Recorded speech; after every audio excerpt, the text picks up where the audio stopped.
Does everyone have a seat? Does anyone need help finding one?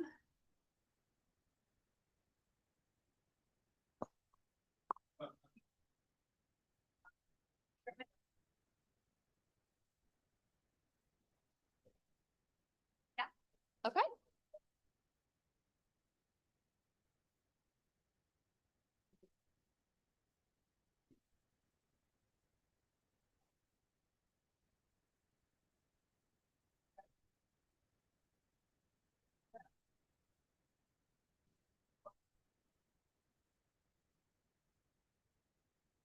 We'll get started in just a minute. Want to make sure everyone has a seat and a drink.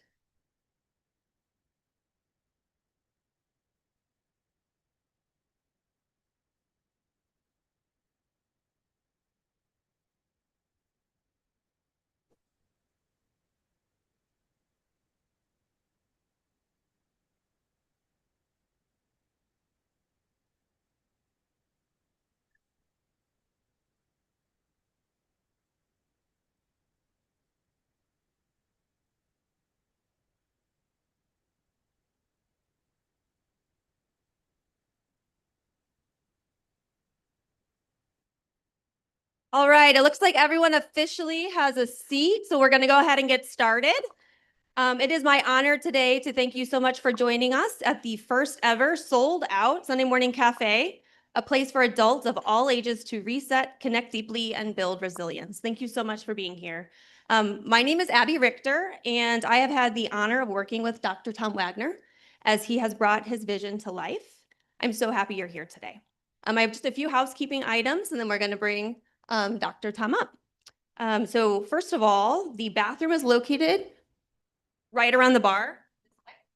We do not have any breaks this evening. So if you need a bathroom break or if you just need to stand up and stretch, please be comfortable. Not like I am right now. Hold on. There we go. Okay. Let's see here.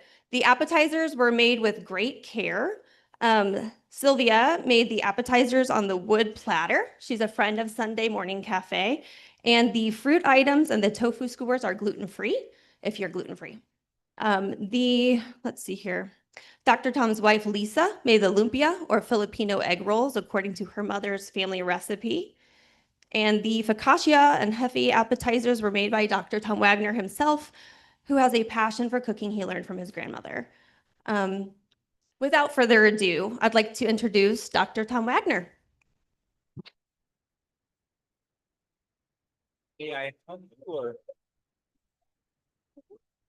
So Abby has the ability to herd cats, and I think I'm the most difficult cat in her litter to have to herd. Thank you, Abby. So when it comes to those appetizers, where's Sylvia? Where are you? There she is. Sylvia is also has a side gig besides being a caterer of being a mom of 4 kids, and she also is a yoga instructor. And so when it comes to catering, she made all the beautiful things. You might say, I am her boo-boo to her yogi. How's that? And if you laughed, you might be really old. So a lot of times you hear people say a thing like this: Katie's Pizza is awesome. Or that craft beer is awesome. And they're not wrong when they're saying that. But the kind of awesome that's where my eyes are lighting here is awesome like the word awe. In this crowd, we have a couple of people who won the prestigious Great Preacher Award in St. Louis on different years. One of those happens to have a best friend who is a puppet for many decades, delighting both young children and older children alike. The other one, and I don't know where he's sitting right now, but he has this root system that he did blood, sweat, and tears to grow. And so if you're looking for a wise man, when I need a wise man, that's a guy I go to, Don. I'm thinking of, I'm looking at a different Don over here who spent his career making faith-based healthcare systems act like they mean that, against great resistance at times. I'm seeing social workers. There's someone here who's put together a law firm that's breaking the shackles of domestic violence and abuse, has 100 pro bono lawyers setting women free. No, not setting women free. Helping women set themselves free with tools that they could never have had otherwise.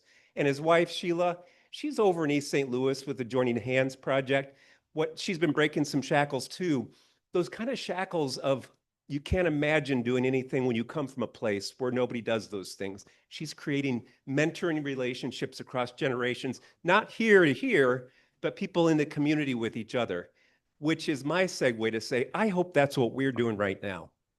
Multi-generational conversations where you come to talk about what gives your life meaning and what gives your life longing.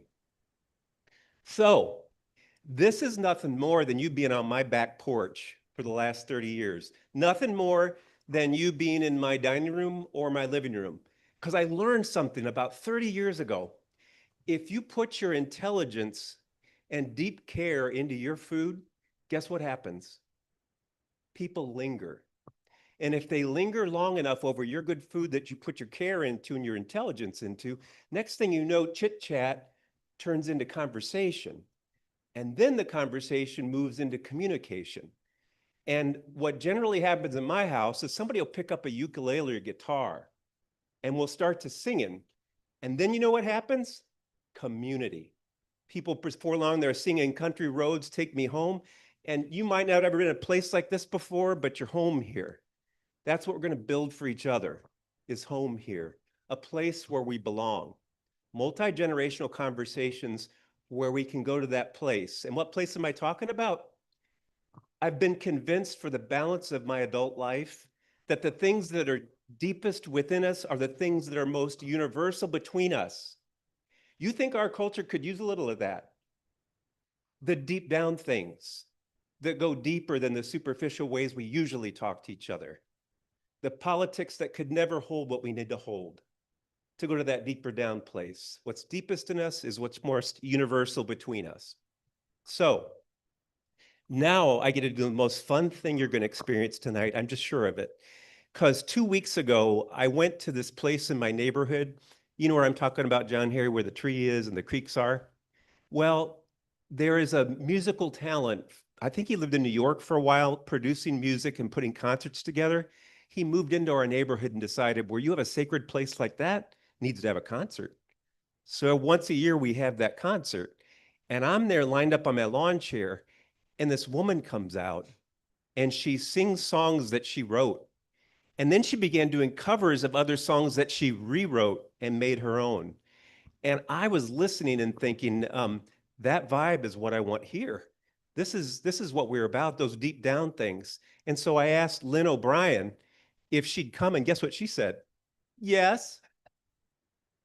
So I invite you to just let yourself go, because Lynn's going to take us to those deepest down things that only really music can do. Oh, one more thing. My way of thinking of synonyms for God's name: love, beauty, goodness, truth. Well, guess what? Lynn introduced me to one more, and I've only ever heard Rosanne Cash say a thing like this, Johnny Cash's daughter. She uses music with a capital M. She channels music from that place where love comes from, where beauty comes from, where goodness comes from, where truth comes from. She's kind of like you, Ray. So, Lynn, I would like to, it just does my heart so much good to share you with these people and these people with you.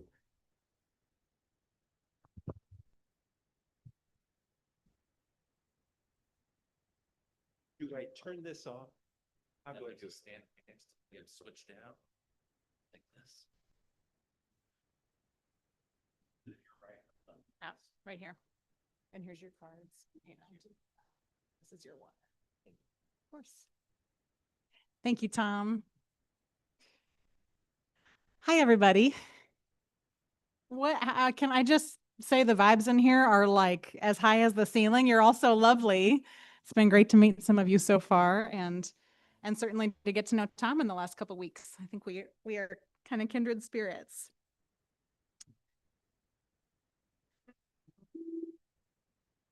All right, well, I think I'll play a few songs here to get us started. You might know this one. When you're down in trouble and you need some loving care, and nothing, no, nothing is going right.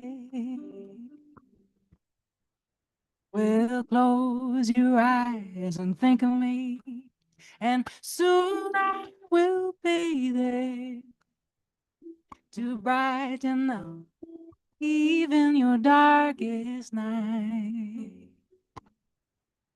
You just call out my name. You can sing it with me if you want, and you know wherever I am, I'll come running. Yeah, to see you again.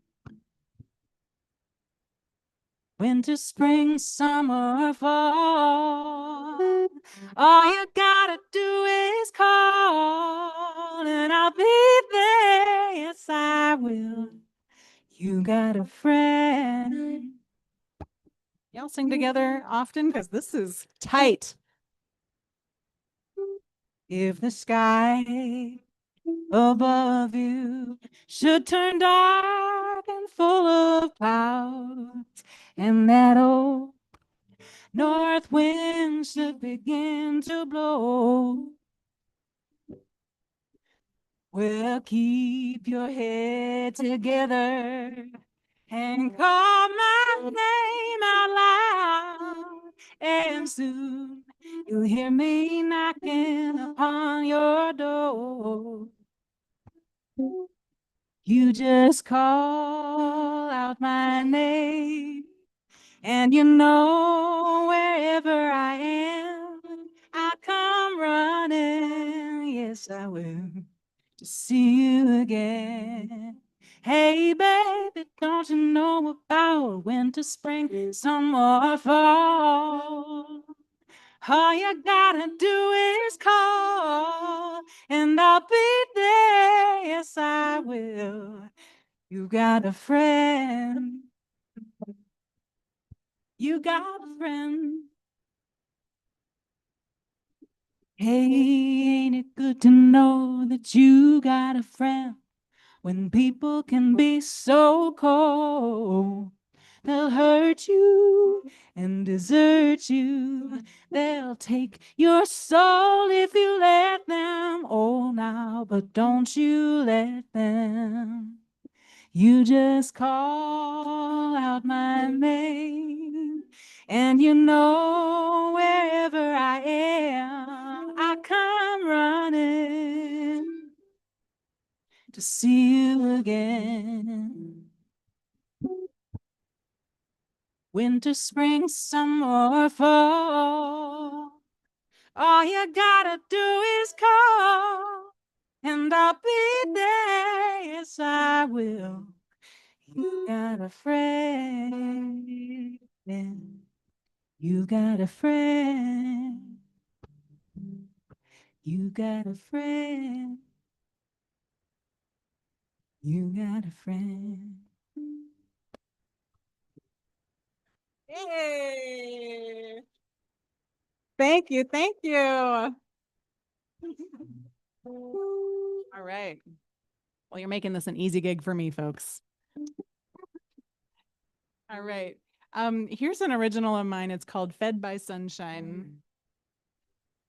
And I used to live in Minneapolis, in this neighborhood that had a path down to the river. And I love to visit this path throughout the year and just see the seasons change. It's such a nourishing place for me. So here's a tune about that place. I've been wandering down this river for as long as I recall. I know these woods like the back of my hand, and even in the storm, they're standing tall, standing tall, standing tall. Well, I've been wandering down this trail now for as long as I recall. I know these woods like an old friend The path each leaf follows when it falls, when it falls.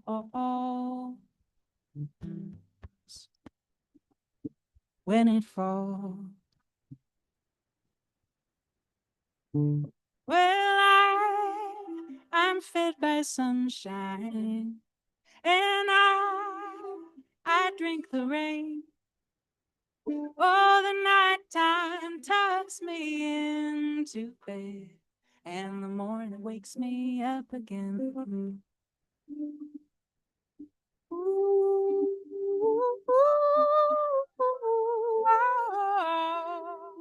la la la la.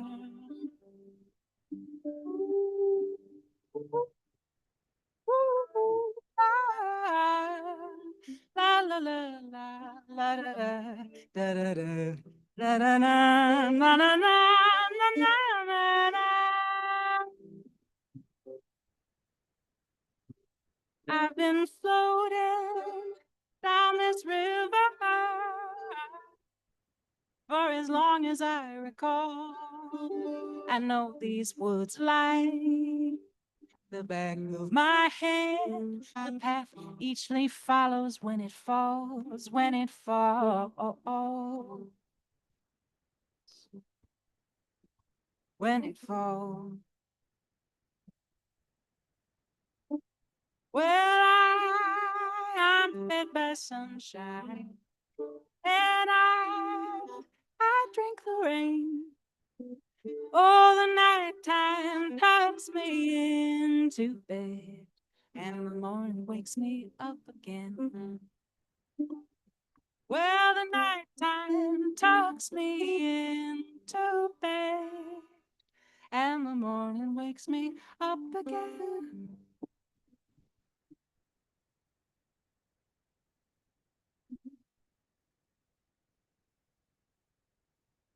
Thank you.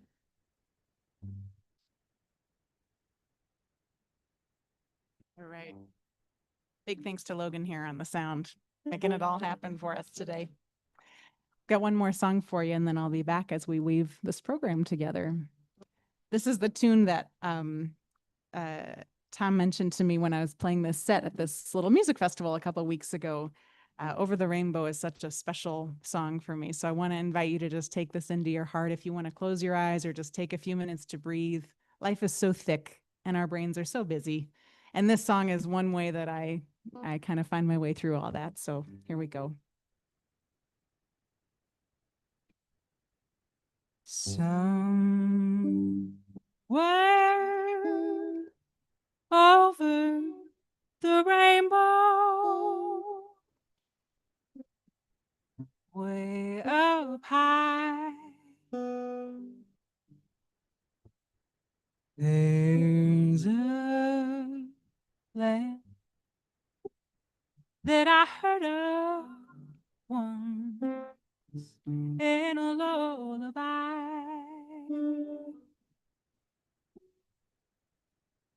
Somewhere over the rainbow, skies are blue, and the dreams that you dare to dream,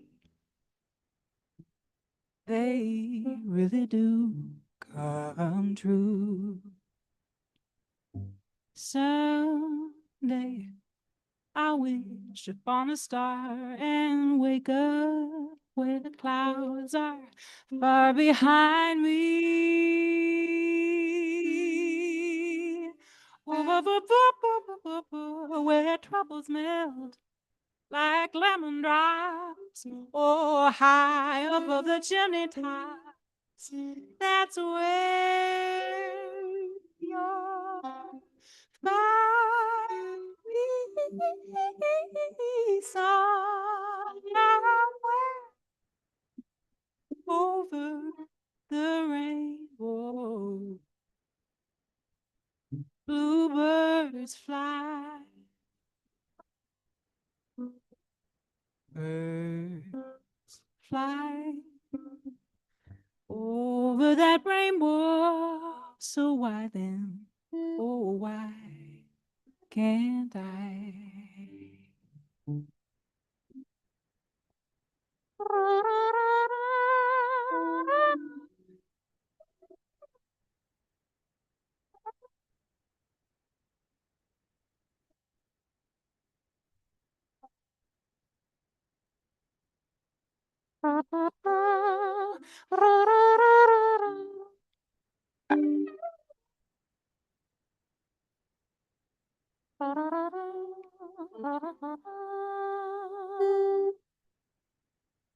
So thank you somewhere over the rainbow, way up high in the blue.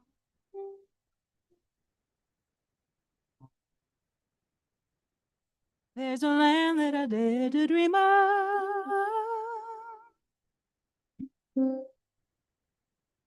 and so can you. If happy little bluebirds fly beyond the rainbow, why, oh, why can't I?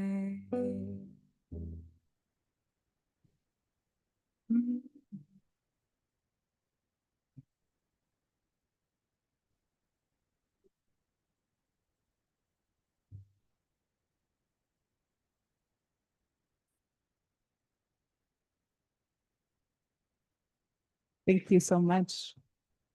Tom, come on back.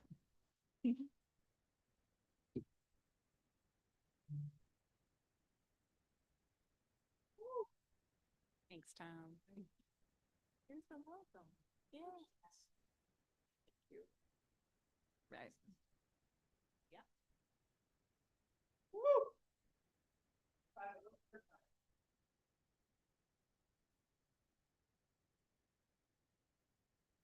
Yes. So, if you're ever wondering what the poet Mary Oliver would sound like if she could sing and play, there it is. It occurs to me when I look out here how many of you do something similar to what Lynn just did because you are teachers, which means you do incredibly vulnerable things.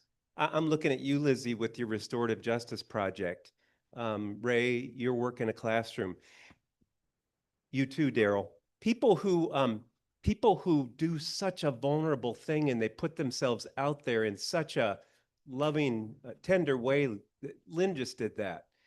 Imagine taking your baby and saying, "Here, I just met you, but if you want to just hold it, you know, and you could critique it if you wanted to. I hope you won't, but maybe you will." That's what teachers do. It's what preachers do. It's what really talented singers do. Just thank you. Thank you. Thank you. All right. So rather than trying to be profound, let me just cover a couple of details that I'm not sure we covered with enough clarity. You know that we have 2 bathrooms. Each one of them has 1 toilet. So if you brought like a beer bong and you thought you'd start the drinking now, you want to go light, go slow, go easy. So we aren't going to like take a bathroom break because it would be a bottleneck that would last until next week. So if you got to go ahead whenever you want to. And there'll be some merch for sale around the corner. We have some Sunday morning cafe urinals that you can rent. And this is above a nursery, and I know there's trees and bushes behind us if you need to do that. So I thought we had plenty of Sublime. I thought maybe a little ridiculous would be all right for us. The same goes for, we won't take much of a break. We'll stand and stretch at a certain point in a way that I think you'll have some fun with. That way, when you sell out, you can't move around quite as much. Not that you're sellouts, but we sold out. Hey, so the theme of what I'd like to set a conversation off about is landscapes of the sacred places, thin places. And to do that, I want to tell you a story about my daughter, Lizzie, who's not in town right now. Lizzie has her old man wrapped around her little finger. And you'd think that knowing that I'd be the wiser for it, but I'm not. It's no protection knowing that that's true. So let me give you an example of what I'm talking about. So it was all the while growing up, she would bring up the topic of tattoos. And I would always have the same answer. I'm not a fan. So obviously, when Lizzie hits that threshold of the no parental signature needed age, what's she do? She gets a surreptitious tattoo, which is to say a tattoo outside of her dad's awareness. Just listen to how she played me here. So my college-age daughter out of nowhere, decides to tell me, Dad, remember when I would be like little and I couldn't sleep and like 2 in the morning or whatever, I'd wake you up and we go outside and we lay out under the stars until I fell asleep and then you bring me back inside? And I'm like, uh-huh. And on the inside, I'm like warm stack of pancakes with butter on it. And then she's pouring the syrup on it. She goes, well, I found a way that I could always remember those days. Yeah. And with that, she lifts up the side of her shirt, and down here, inked on her side, is a summer's night worth of stars. And what do you think her dad said, who's thoroughly wrapped around her little finger? Do you think he said, not a big fan, honey? No, I grabbed her, I hugged her for like 2 minutes, and I felt tear trickling down my cheek. Come to find out, stars are a place. A summer night sky is a place for my daughter where she rendezvous with God. I'm not saying every time she does it, it occurs to her to say the word God, but there's something about those stars that twinkle warmly enough that rock her to sleep, apparently, and are spacious enough to hold that big, big soul that she has. Rendezvousing with the sacred, rendezvousing with God. Speaking of rendezvousing with God, Diarmid, you and I, where are you, Diarmid? Friend of mine, Diarmid, he, fine Irishman that he is, we're going for a walk with my dog, Winnie, who's Winnie the Poodle, by the way. We're going for a walk with her, as I do every day, and we cross 2 bridges in my park, and then you find this glade, this hill that goes down quite a ways. When you get down there, you find 2 creeks that cross and a 350-year-old oak tree. What my Irish friend says is if that were in Ireland, there would be a chapel here. And just like John Donahue, he busts this out, because this is a thin place, he says. And he explains what a thin place is. And I had this Irishman up here named Jim Owens is nodding his head. And by the way, you are our patriarch tonight. Thank you for coming. Talk about multi-generational. There's his daughter and son-in-law right next to him. Thin places are places in Celtic spirituality where the veil between heaven and earth, the boundary between the two, is gossamer thin. You can practically reach in and touch heaven, and heaven can practically reach in and touch you. Sacred places. And so since before then, I've been going to what I call my prayer tree every day for quite a long time. And to show you what I do when I get there, I'll need a prop. So John Harry, can I invite you up here? This is my son. So if you'd stand like right about there, John Harry.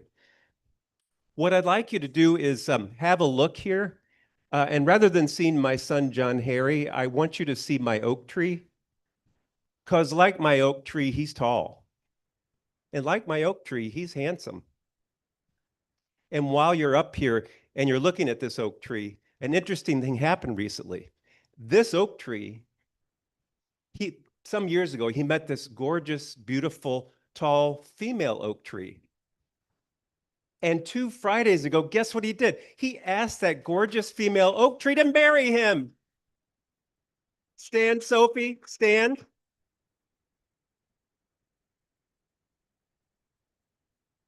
And so pretty soon, keep your eyes out, because I have a feeling we're going to see some little seedlings and saplings that are tall and beautiful and handsome all over the forest. And we can't wait for that.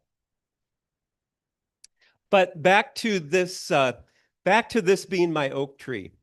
So the thing about my oak tree that's unusual, besides the fact that it's 350 years old, at its heart right here on the trunk, there's actually a heart there that grew there. I don't know if it's because the bark grew thin or was worn away thin, but there's a heart there. So here's what I do every morning or evening when I get there.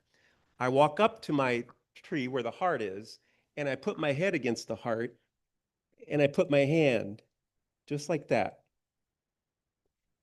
And you know what I do when I'm there? You better sit down or I'm going to cry. I bring my longing there. I bring my love there. And for 30 years, I've been praying for each one of my kids in places like that, but now it's there. And I've been praying for that long for someday the possibility that I'm praying for their spouse, who I hadn't met yet till recently. And I pray for my grandchildren, their children someday, if they should be blessed with those. And I pray for my clients. And I pray for those people where my longing takes me to. And I spend time there.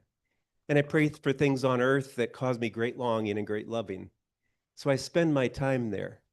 Now, this could be the Tom Wagner story, but I'm hoping it'll be your story. Where do you go with your longing? Where do you go with your loving? Where are your thin places? Because I just told you what I do on my side of things. On heaven's side of things, while I'm there, I'm not alone. Because on my shoulder, I feel a hand every time I'm there. When she was alive, my grandma was as close to a saint as I've ever met, and I feel her there. I feel her hand on my shoulder. I feel the hand of all people of my dad, who on earth was a mixed blessing, really mixed, like sometimes not a blessing, but I knew he loved me. I also knew what he could do to me that wasn't love. But I'll tell you what, I have the experience of his hand on my shoulder, and it's not a mixed blessing, it's a 100% blessing. And his dad, my grandpa Harry, who died when I was a year and a half old, who was full of humor and laughter and hard work. I feel his hand on my shoulder. In fact, I've been asking from them and from my grandma for help with this project, and it's sold out, so you can thank them. I also feel David Fleming's hand on my shoulder, who was a spiritual mentor for me forever. Sarah and Nick, your mom and dad, they're always there. When I didn't know who I was, your mom and dad showed me who I was with a mirror. And so I bring them, or rather they're there. Now, by the way, you could look at that and you could say, yeah, I don't know about all that. And to you, I'd say, that's fine. In my profession, we study, it would be the researchers of object relations and attachment theory who would say that when you're feeding a baby milk or formula, they're drinking way more than the milk and formula. They're drinking in the person of the caregiver and psychologically and spiritually making them part of their secure base, their infrastructure that they can return to when they need that kind of support, like I have at my tree. But the other thing I want to say is every single major world religion, even some branches of Buddhism, have that profound understanding of the ancestors who are here and can be communicated with.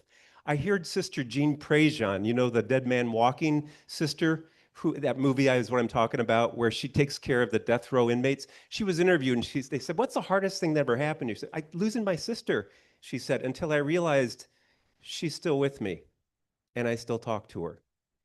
That's the experience I have in my thin places, that thin place in particular. So far I've listed 2 thin places, haven't I? 2 sacred places where I go, or my daughter goes. What are your thin places? Here in a minute, we'll be in a small group and you'll have discussion questions. But before we move into that, I just have to share one more thin place with you where I encounter sacredness when I go to that place. To do that one, I'll need a different volunteer from the audience. Mitch, where are you? Don't worry, I won't put my head on your chest. Unless you want me to. Do you want me to? So Mitch over here has been best friending me, and I've been best friending him for about 40 years. See, but I'll be curious to see what you have to say about this. Because I think it was about 15 years ago where we sort of turned a corner. And when we would get together, something more and more vulnerable would show up. You know, it's not like we didn't do it before. From the get-go, I think we did, but it became more like that. Before I'm going to let Mitch talk, I have to tell a story. It's about John Harry. One morning when I was trying to get the little ones out the door and get myself to work on time, he was being just a little shit. And so there he was doing what little boys are supposed to do at 4 and 5 years old. And I was not having it anymore. And so I just scowl and I say, John Harry, if you continue this, I will grab you by your feet. I will dip you in that maple syrup. I'll hang you from that light fixture and I'll let the bees go on you. That's what I said to him. And I look over in my scowling and John Harry's smiling. I'm like, what are you smiling about? And he says, because I know something. What do you know? He says, I know you're not going to do that. He says, because I know you have God in your heart. Don't say, don't say, because I was going, he was right. And so he goes on to say, so you're just going to love me. So the reason I tell that story is that's my confidence in my thin place here with Mitch. He's just going to love me. So when I F up in my life, I want to get to Mitch and unpack it and figure out what the hell was I thinking when I effed up with my wife or my kids or someplace else, because I know he's just going to love me and he might kick my ass. See? Also when anxiety is my companion. So I get wound around the axle from time to time. I get with Mitch and it's not like he solves that, but he's able to hear it all out. Now, what do you want to say? My experience of my friendship with you, Tom, which has been perhaps the greatest gift I've known, because your faithfulness, and even when we would have coffee in college, even then, Tom would say, well, how do you feel? What do you think? What about that? And I'm like, can't we just talk about Cardinals baseball some more? You know, but he was, from the moment that I've met you, you've been inviting me into a deeper place, a more vulnerable place where life and love happens. And I've known that intuitively. So I've always appreciated that. But at different times in this journey, I literally ran away from it because the stuff I needed to look at in my life that Tom would help me see, I didn't want to look at yet. But your faithfulness has taught me about a faithful God. So I would say most of my experience of relationship and friendship has been born out of my friendship with you. And even that profound moment, 15 years ago, we actually had a fight. And it was one of those moments where Tom was asking just the right questions that I wasn't ready to answer in my life. And I ran away. That, like, in that moment, I dropped an F-bomb on him. This meeting's over. I'm leaving. And then I called him that night in tears and I said, something cracked open.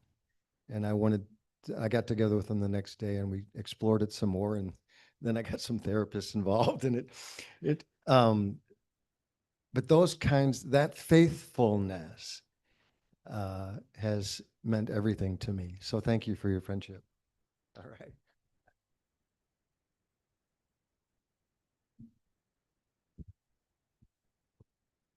Thin places. Thank you, Mitch. Well, that was a lot. A lot of the best stuff right there.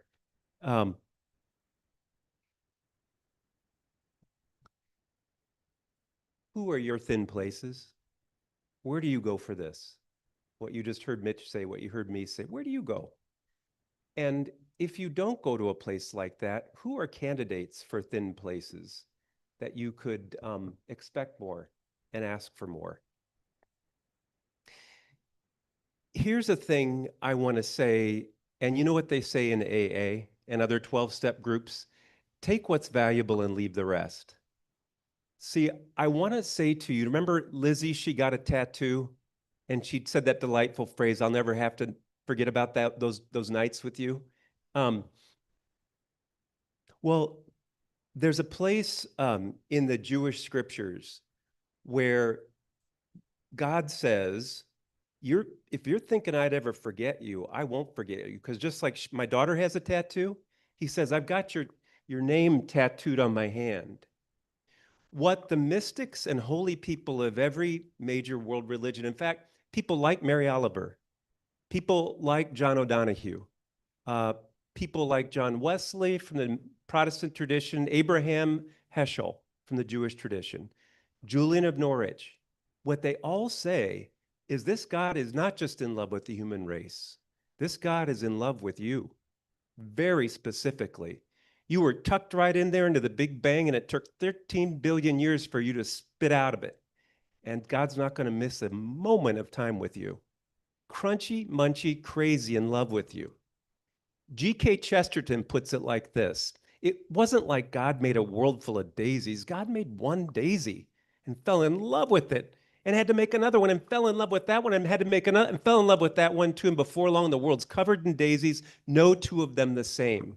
And God's in love with each one of those daisies like God's in love with you. And so what am I getting at here? What am I getting at here?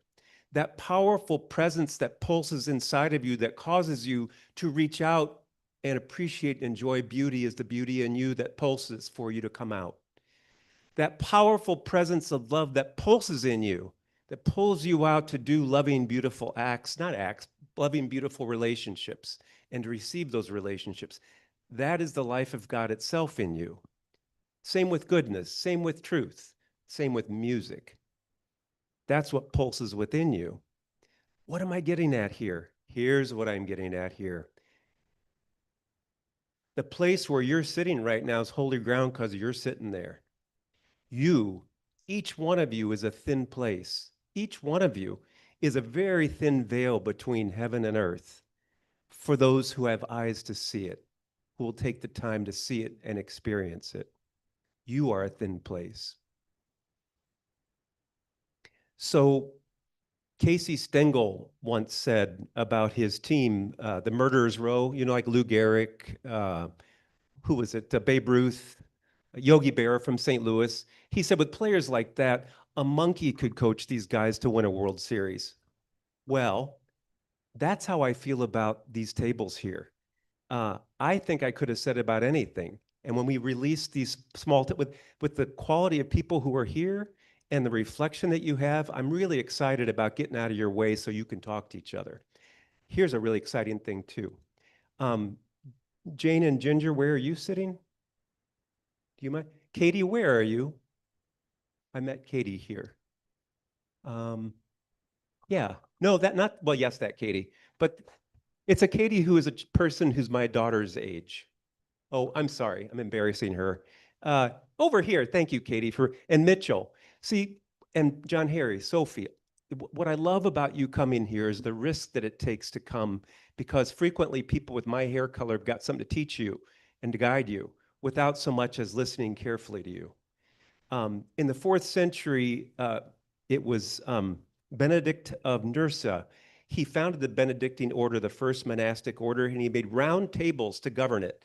And he put the young people in a place of honor because he said they're going to have something to say that we won't think of. Their voice is really important. So if you happen to be at a table with a guy my hair color, if you got my hair color, make space. If you are anywhere near their age, take space in this conversation. Now, I think you have a pen. Do you have a pen? And I think you have questions already, yeah? I'd like you to quietly just reflect on these questions. Take your time to let them speak to your heart. And after you've done what it takes to get the logistics of the paper in your hands, let's have some sacred quiet. And Lynn's going to help us to kind of like float on a little carpet as we move into our center of ourselves. Has everyone found a piece of paper? And I invite you to go ahead and sort of jot down some notes. so that you can take that down into your heart before the conversation.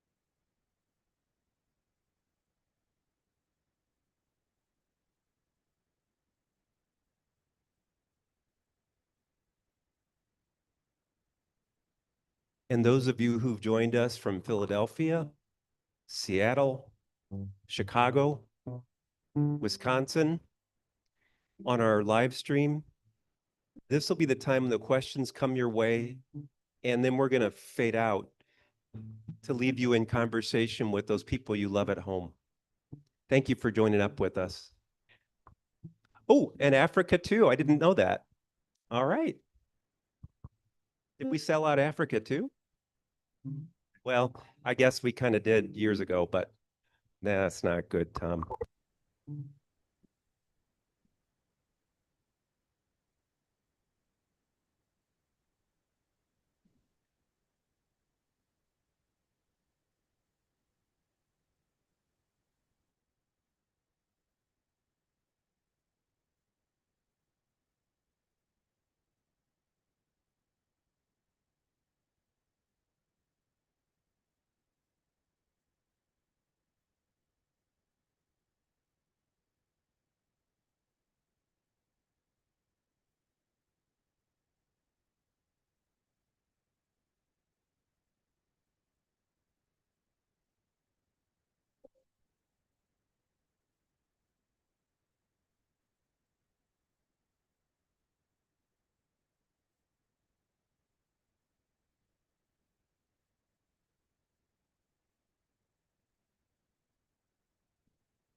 When it feels right, go ahead and move into your small groups, letting a conversation breathe.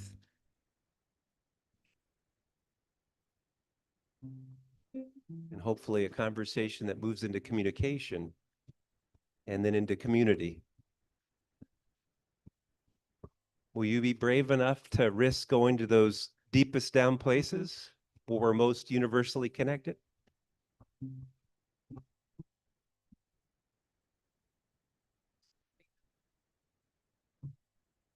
Your talk. Your talk. We're just made to work together. This is a blast. Yeah. So, Yeah. here's my experience that night. I tested the tickler.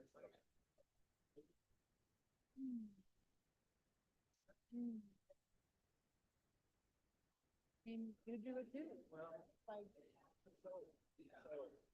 I just, oh, yeah.